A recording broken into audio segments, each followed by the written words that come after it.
Let's return to This Week in America. Here's your host, Rick Bratton.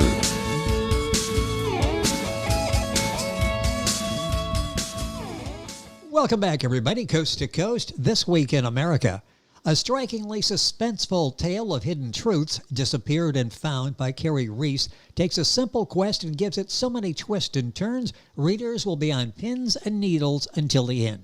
As a result, readers will find themselves torn over wanting to know the truth or wondering whether it's best left hidden. That's from just one of the many rave reviews for Disappeared and Found. Was she adopted or kidnapped? A young woman's search for her biological family opens up a mystifying 21-year-old cold case of a mother and her baby daughter disappearing while on a walk, a development that arouses interest and surprise from a couple of television programs, local and federal law enforcement, and a splintered family. Kerry was born in Oregon, raised in Jacksonville, Florida, attended the University of California at Los Angeles, graduating with a bachelor's in motion picture and television arts. He started working for ABC Television and reached the level of associate director of digital broadcast communications for the Disney ABC Television Group in his 28-year career. He's traveled widely through the United States and Europe, currently residing in Colorado. Kerry Reis, author of Disappeared and Found, joining us on This Week in America. Kerry, welcome to the program. Looking forward to talking with you. All right, thank you. Well, welcome. I appreciate this. This is fantastic. Well, I'm really looking forward to talking about the book, and at some point talking about 28 years at the height of television out there with ABC, when we had all these great hit programs, and we'll have to do that at some point. But I want to focus on this book because it's getting rave reviews, and I understand the television background really helped in putting the story together. What this basically was a couple of your favorite television shows, the premises, you joined those and created this hit novel, Disappeared and Found. Talk about where the idea came from. Well, there were a couple of shows, and I'm sort of really like, I guess you could call it the discovery. I think TLC has this very interesting show called oh my gosh. Long Lost Family, I bet. Long Lost Family. That's right. Gosh, I tell you that I really apologize. Yeah, Long Lost Family. It's always been sort of interesting. They have a couple of hosts. What they do is they've reached out. People have reached up to them and said, "Hey, I was adopted, and would like to find my true family," and the host goes and do the investigation with all the information, sometimes with DNA, and they find the original parent, mother or father or family, and reconnect. It's one way or the other, or sometimes it's the mother who had given the child for adoption. Yes. And also reaching out. So that was very interesting. But at the same time, there was also on the ID network a show called Disappeared. One of my favorites as well. Exactly. And that one was more or less about people who have just disappeared, and they were out there, doing interviews and trying to find out, it was these cold cases. And I think I watched both of them on the same day, and I was like, wait a minute, what would happen if this investigation turned out that we have a person who's looking to find out who their original family is, discovers that she was another baby that was disappeared, and they were there both shows were somehow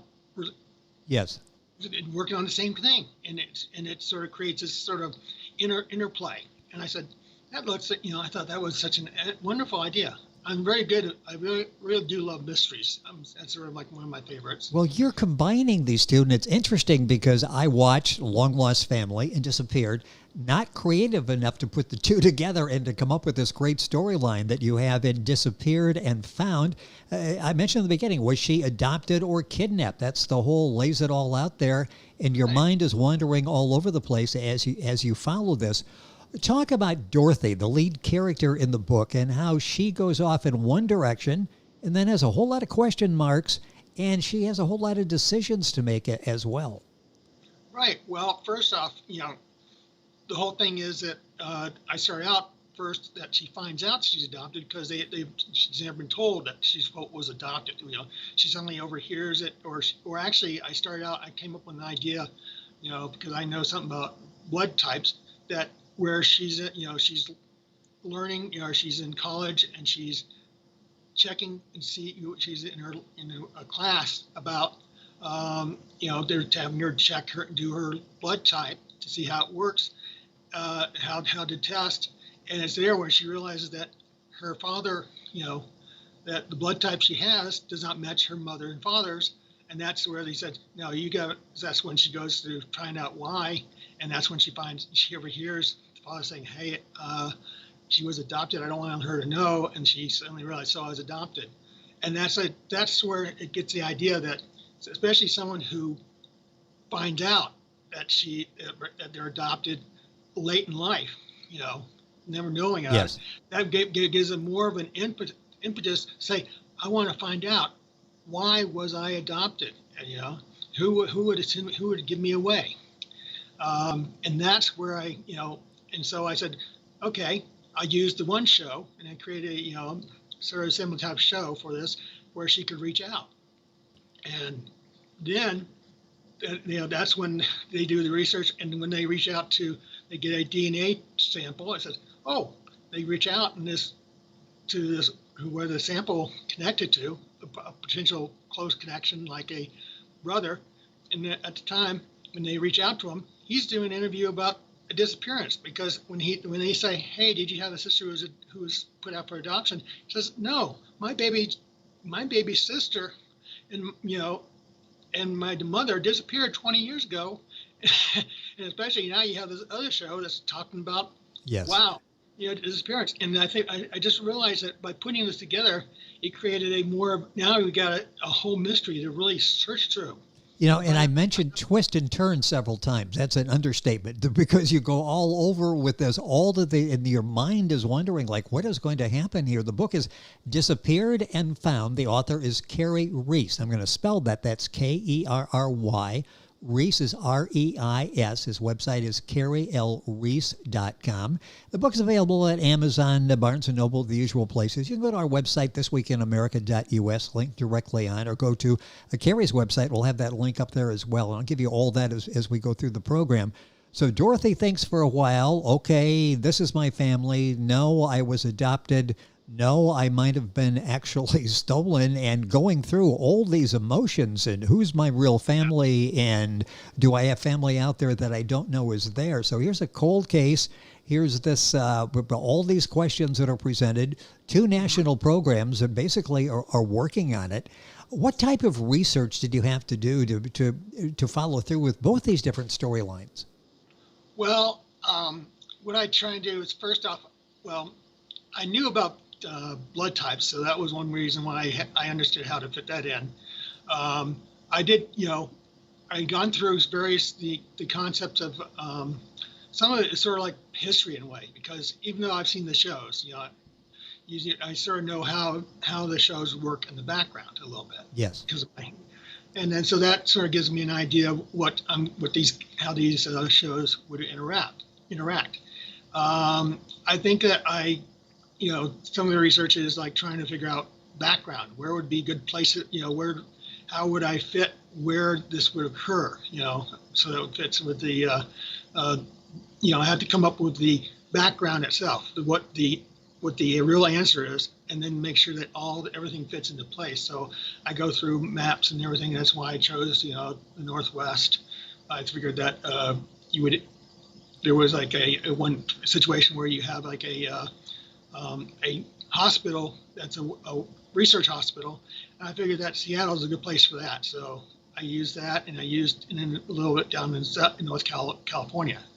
Again, I try and look at what I know geographically, what's worked best, and then that's sort of But most of it is really just trying to work the background plot in my mind, and making sure that there's nothing that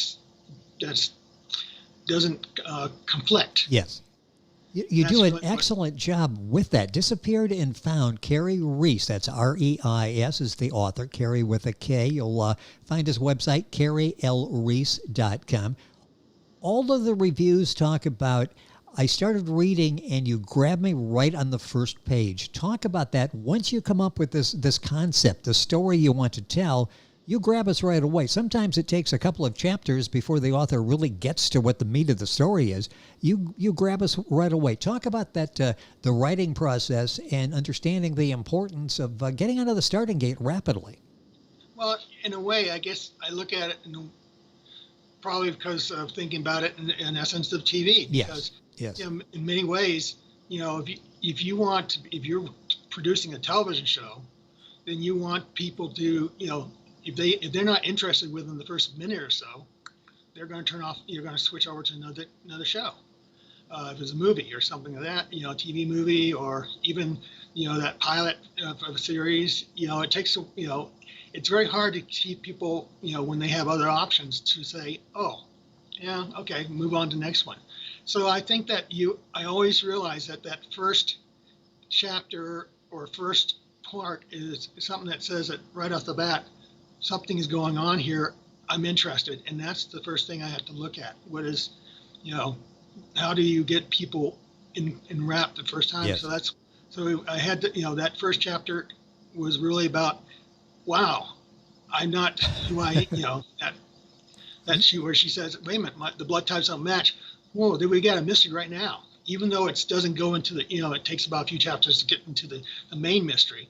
That first mystery of just saying, who am I, is right up almost immediate, and you're instantly having to figure out, okay, who is she? Where you start following along with her concerns. Well, then you take that intensity and you carry it all the way through the book, ending up with what many people felt was a surprise ending.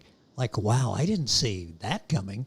Talk about that, because you keep us all the way there, and then just when we think we're up with old Kerry, we know where he's going with the storyline, you take a different route in there.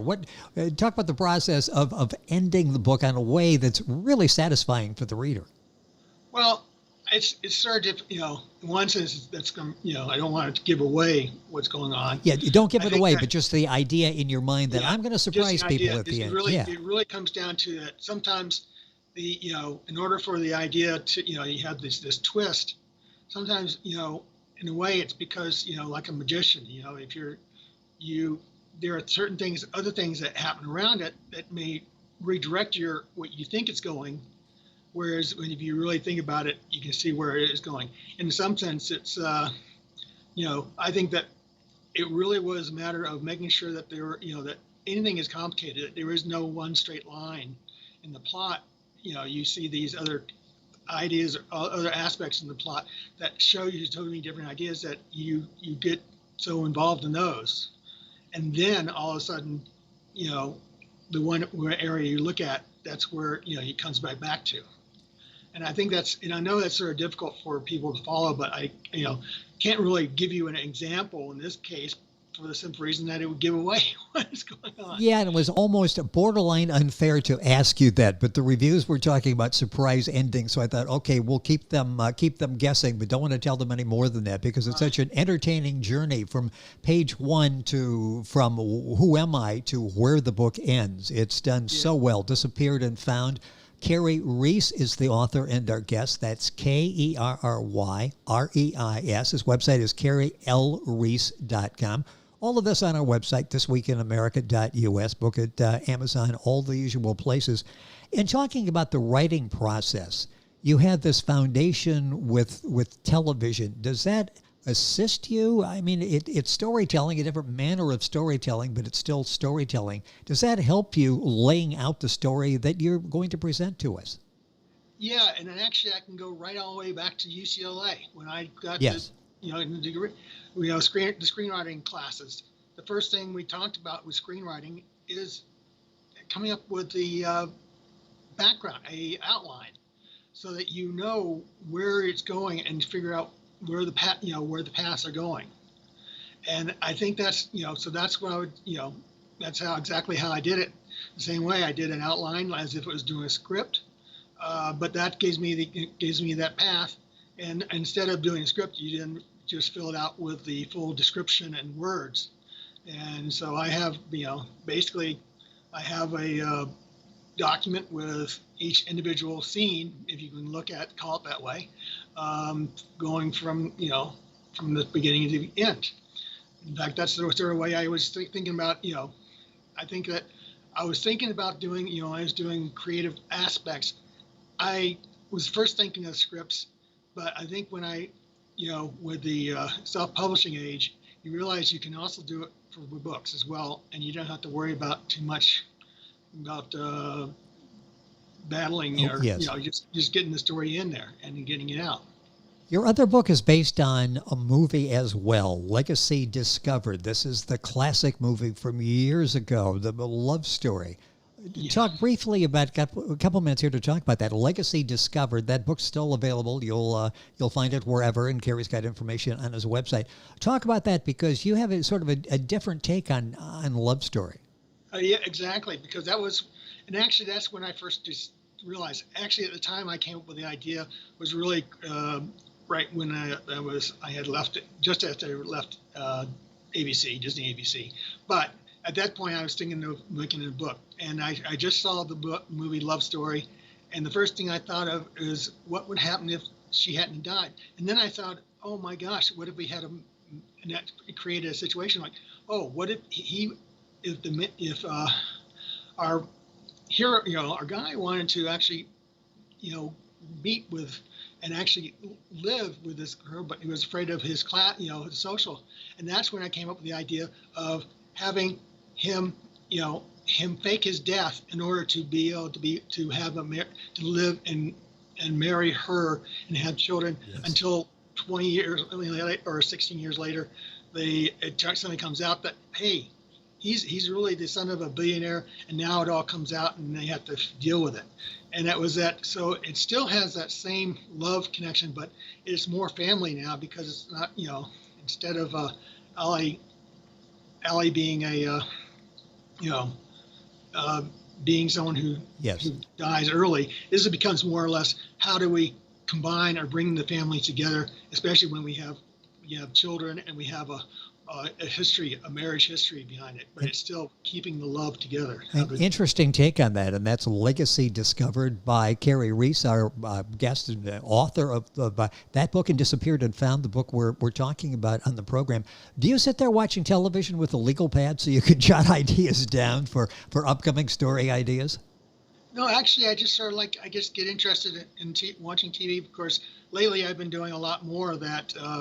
The live, the Discovery, TLC, ID, yes, or Science Channel, and that's sort of, but it's just sort of like when things come to me. I mean, it's just the idea. I mean, I realize I'm not one of those people who come up with ideas constantly. It's just occasionally, it's like something hits, and I remember back, when I started with ABC, actually, a while, I had this idea for a female detective in a story, and I did a pilot.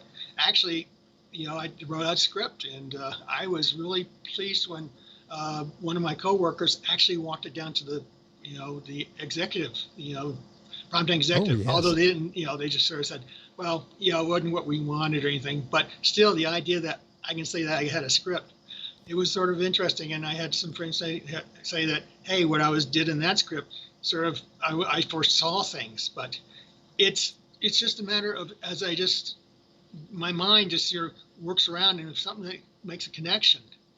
I am a fan of Agatha Christie. I have the whole collection of Agatha Christie. So when I was a kid, and so I think of that's where I got in that whole mystery aspect. What are you working on now? You've got such a creative mind. Are you working on another book?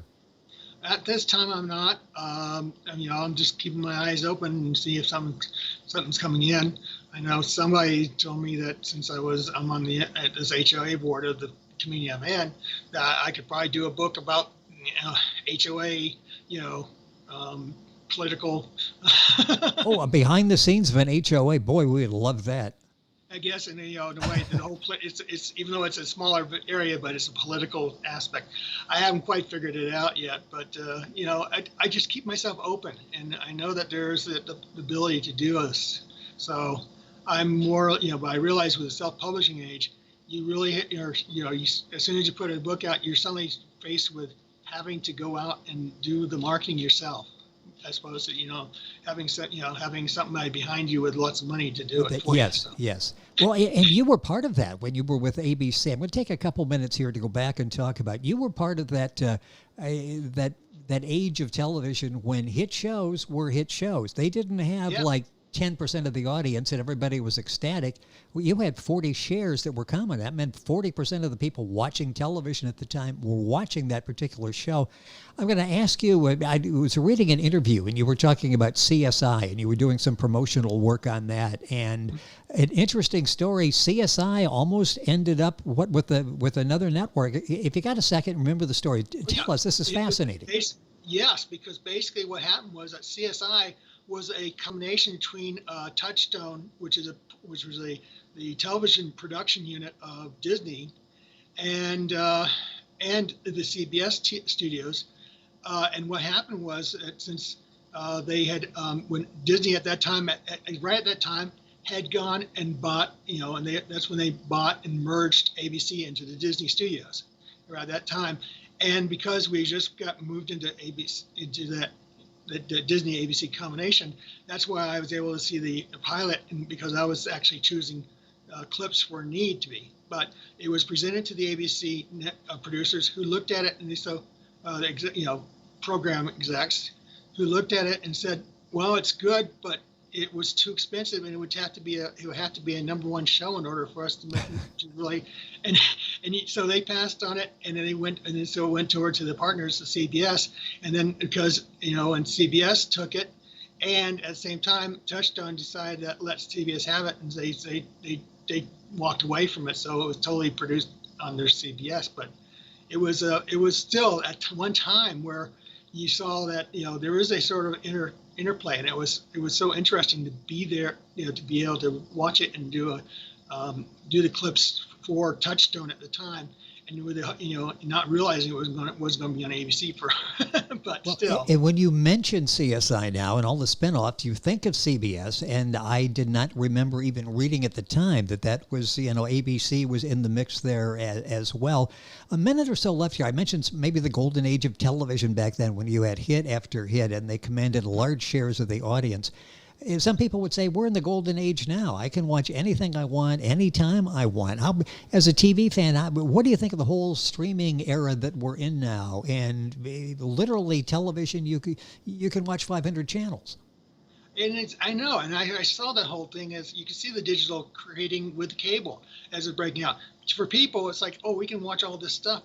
But at the same time, as it spreads out, it becomes harder for the ones who create or produce to try and find themselves, to make themselves known. I mean, I can see all the streaming channels now. They're out there, Disney Plus and whatever. You say, which one should I choose to pay money to be able to see? Of course, I have a little bit of advantage. I'm actually a member of the Television Academy, so I can see some, that they put, some of the new shows a little bit. But still, for someone, you're saying, well, do you take Netflix? Do you take Amazon Prime? Are you going to go with, and you figure that they're asking for you to do annual membership, and you say, how do you put it together? Even when you did cable, you have choices on which channels to add if you want to add HBO or Showtime, and now we got the streaming. The more there's out there, the more that you have, people are, it is harder for people to find and decide what is good, and therefore I think it's more broken up because you don't see. I mean, when I met some of these talent, what we call talent, which would be celebrities, during all the time, we're doing satellite tours and stuff, people, if I said, oh, I met William Shatner, they go, wow. But now, I can say, oh, I can have someone to say, hey, did you see so-and-so? And you're like, well, I don't know, because I haven't seen that show. And exactly, yes. It's harder. It is harder, even for people even for actors to become celebrity. When you watch celebrity news now, you almost need a who's who next to you to figure out, okay, they're obviously very popular, but honestly, I don't know who they are. So it's a little different than it was back during that era when you were with ABC. Kerry, this has been so much fun. The book, Was She Adopted or Kidnapped? I love this book. What an excellent job you've done with this. Disappeared and Found. Kerry Reis is the author. That's Kerryreis. The book's available at Amazon, the usual places, and all the information at Kerry's website. That's kerrylreis.com. That website will be up on our website, so you can go there and link on directly and get all the information on the book there. Disappeared and Found. Kerry, it's been a pleasure. Thank you so much for being with us on the program. Hopefully we can do it again. Keep up the good work. Really great having you with us. All right. Thank you very much. I really appreciate it. And to all your fans, I really give them thank you for listening. Well, we appreciate having you with us on the program. Again, the book is excellent. Disappeared and Found, Kerry Reis. Information on our website, thisweekinamerica.us. Back on today's program after these messages. This Week in America is online. You can visit our website, thisweekinamerica.us. Scott Pinkerton, Associate Producer of This Week in America. Jay Anderson, Segment Producer. Ben Watson, Webmaster. Otto Bechet, Director of Engineering and TV Production. This Week in America produced and is a trademark of Blue Funk Broadcasting, LLC. For information on all of our guests and to listen to this week's show, our website again at thisweekinamerica.us. And I'm Sean Bratton, Executive Producer of This Week in America.